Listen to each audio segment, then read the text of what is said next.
Hey everybody, another cooking video in our cooking series, Cooking with Francisco here at the Banaha Food Distribution. Today we have a Three Sisters meal that I'm gonna prepare. The Three Sisters actually gonna be in two parts today.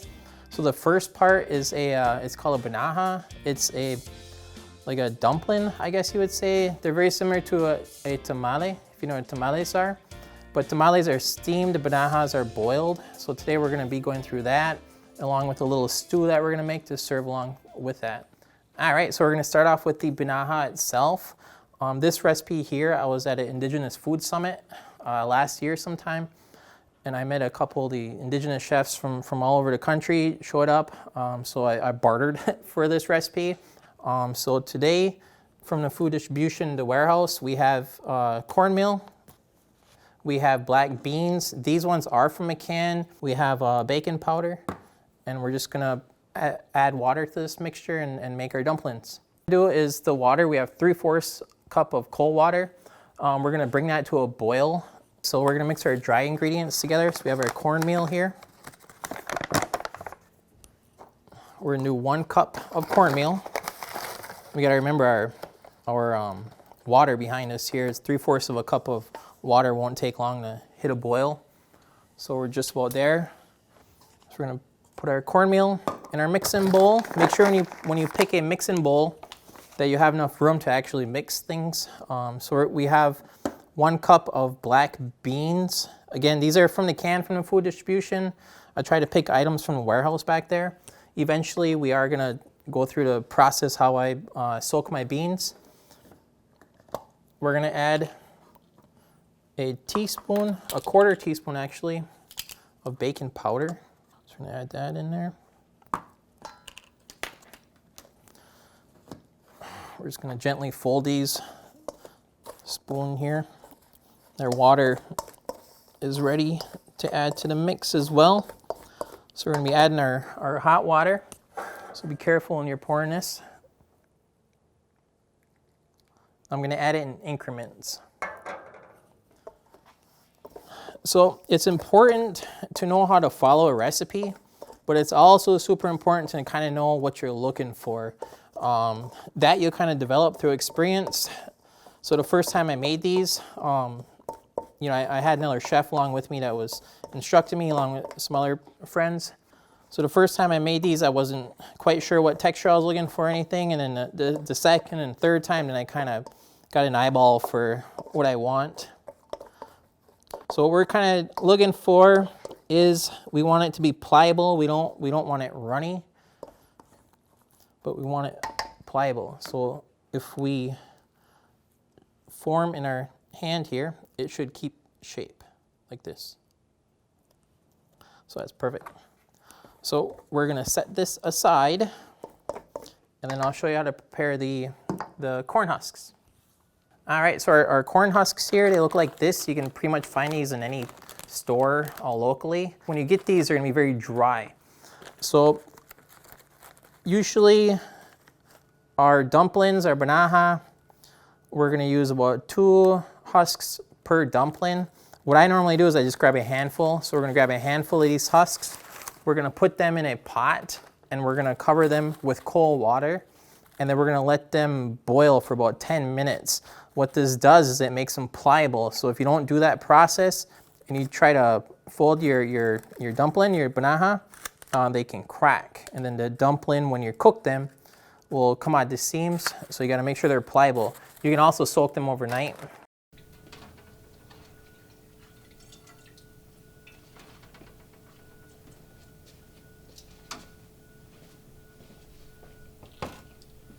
All right, so we got our corn husks here that have been boiled in water for about 10 minutes. And what we're looking for now, because you're gonna have a variety of sizes. I use a sheet pan here, just kind of save from the mess on the countertop. So some of them are small, like this. We're still gonna use these. We're gonna put those aside. If they're small, we're gonna use those. So we're gonna look for the bigger pieces here. I'm gonna double layer those just to play safe. So right here is perfect. So there's 2 layers, corn husk, and I have they kind of come down to a point right here, so that's gonna be the bottom. So I'm gonna have that bottom, and So one side it kind of wants to fold, so I kind of use that as a natural, gonna go around. So I put the corn husks down flat. So now what we're gonna do here is I'm gonna take about a tablespoon of our mixture, right? We're gonna make a little ball like this. So we got a ball. I would say more like two tablespoons. So we're gonna go about 2 tablespoons of our mixture here. We're gonna place it in the center of our corn husk. And we're just gonna kind of make it into almost like a oblong shape. So now what we're gonna do is we're gonna fold this over the sides. So I fold over here and fold over here. Okay. Now with these smaller pieces that we have put aside over here, what we're going to do is we're gonna just start tearing little strips. So we got a strip here, right? And they don't have to be exact. And we're gonna make a strip here. So now the strips, you have your thicker end and your thinner ends. So the thin ends here, we're gonna cross them over and we're gonna tie them.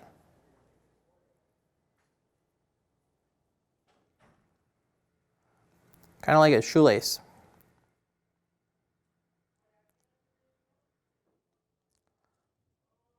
So we're gonna make a few of these actually. So before we start securing our banaha, we're gonna tear off a few of these.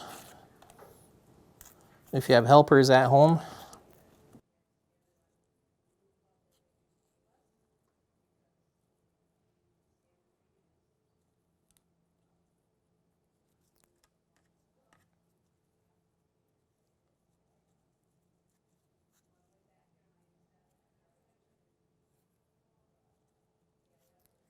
All right, so we got our strips made. We have a few of these made. And so what we're gonna do is we're gonna use 2 strips per banaha. So we have our corn bean mixture folded on the inside there. And then we're gonna fold it over this way. Right, so I'm gonna hold it with this hand. And our strip, we're gonna place down on a flat surface. I'm gonna place this on top. And I'm gonna fold the strip over. And we're gonna tie it in place. So make sure it's snug. We don't want these popping open. And I'm gonna tie it again. And I'm gonna duplicate that on the other side. So fold over.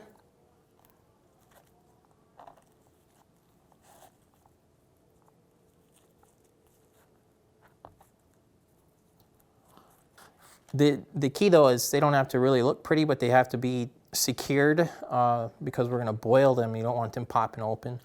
From our portions that we did here earlier, I made a batch. I got about 8 of them. If that gives you an idea of how much filling to put per. Again, it's probably about 2 tablespoons. You want to make them all relatively the same size, so when you cook them together, they all cook evenly. So I'm going to go ahead and keep wrapping these.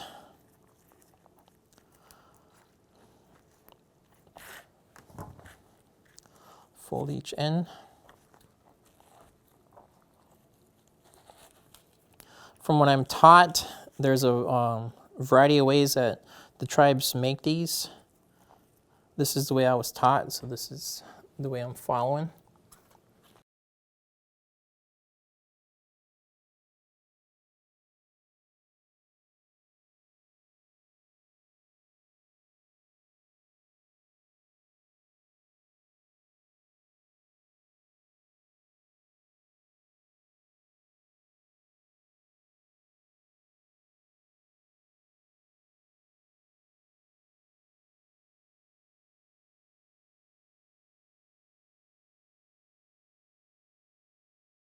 All right, so we got our pot with water here, and again, I always use cold water. We're gonna be transferring our banaha right into the water, and we're gonna bring this to a boil.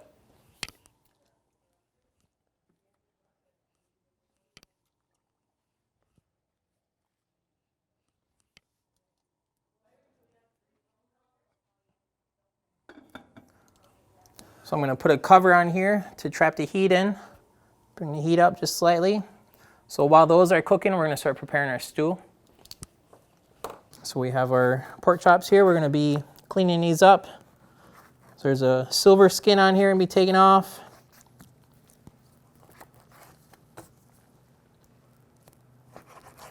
Definitely make it a lot easier to chew.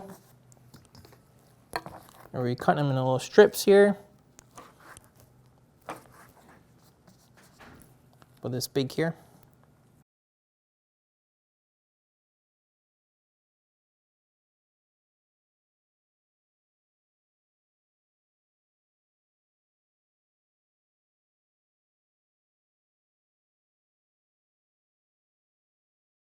All right, so we got our saucepan here. It is going to be in a broth, so I use a saucepan opposed to a saute pan. We got it over medium-high heat. So we're going to let the pan get hot before we add our fat. I use a canola oil today, teaspoon of canola oil. So let our pan get warm first. Then we add our oil, just to keep the pork from sticking, gives it a nice sear. And then we're going to be adding our pork here. That's the sound we're looking for right there, saute. We're just going to add a teaspoon of salt, just to add a little depth to the meal. Salt is optional if you're on a low sodium. Today I use a sea salt. I like a nice bigger grain salt when you're trying to sear your product. So we're going to let this sear a little bit. We have our water, cold water. We have our water. We're going to deglaze the pan once the pork chops, probably about 3/4 to the way cooked. We're going to deglaze it off. So we got our pork about 3/4 of the way cooked. Pork should be 145 degrees. These are thin strips. The best thing to do is kind of tear them open. You'll feel them. They'll be lose some of its pink. You just want a little bit pink on the inside. So at this point here, what I'm going to do is I'm going to add my water. So I have about 2 cups water here. So we're going to go ahead and add that.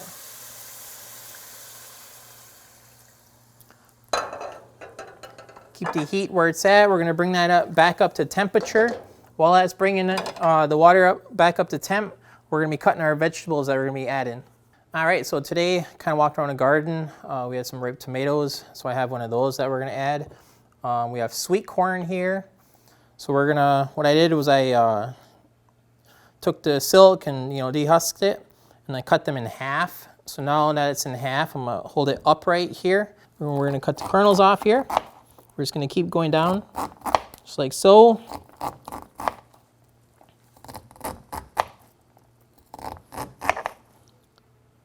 Right, so we're going to discard this. So we're looking for about 3 cups. So our zucchini, we have 2 zucchini, we're looking for about 3 cups total. Get some of the corn out of here. We're going to cut the ends off of our zucchini. I'll put them in my little discard bowl. So we're going to do what's called like a half moon, I guess you would call it. So I'm going to be splitting this down the middle. Very slowly because it's a round shaped vegetable. You don't want it to slip on you.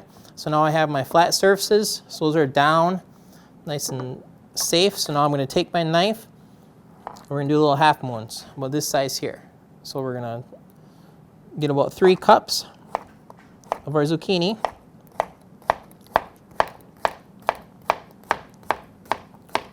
Fingers tucked in again. We're going to put them in our bowl here. So we got our corn, our zucchini, and we're going to be adding this. We're going to add the zucchini first, then the corn second, then the tomato last. Just because if we would add it all at the same time,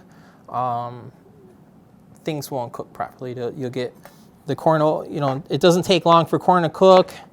The zucchini, you don't want it to get mushy. That's why we're waiting for our broth, to get to a certain point. And the tomato we're going to add right at the end. Again, we're making sure these are all the same size so they cook evenly. So we got about 3 cups there. So our tomato, what we're going to do is cut it in half. Nice and ripe tomato. We're going to take out just a little V shape there. Take that out, put that in our discard bowl. right? A little V shape. So now what we're gonna do here is we're gonna be following the tomato through like this. It's very ripe, this tomato. A nice sharp knife is always encouraged. And we're getting our dice out of here. What a medium dice.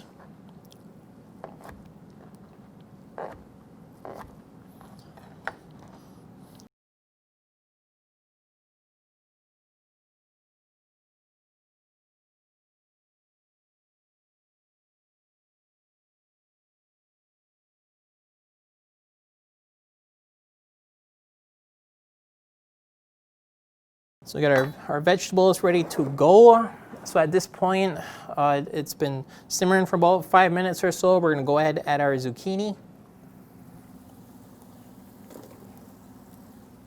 All right, so we got our broth here. Our zucchini, our summer squash is getting pretty soft. It's been about 5-6 minutes now.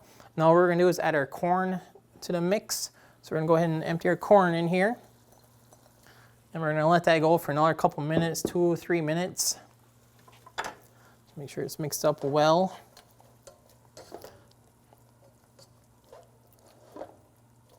We can't forget our banaha. Has about 10 minutes left on there. So right at the end, I'm gonna add the tomatoes, almost like a garnish, especially because they're so ripe that we don't really need to stew them at all. We're gonna go ahead and finish with our tomatoes here. And we're gonna gently fold these up because they're super ripe. All right, so we have our banaha here. First we pulled them out and we let them drain a little bit from the water. Now we're gonna serve our 3 sisters here in 2 parts. Get a little broth in there.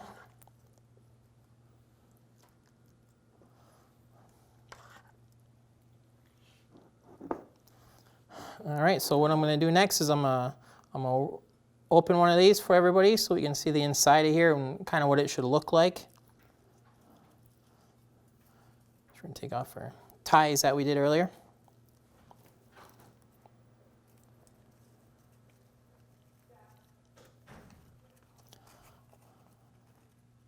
It's gonna look very similar to like a tamale, but they're not. They're more of a dumpling texture.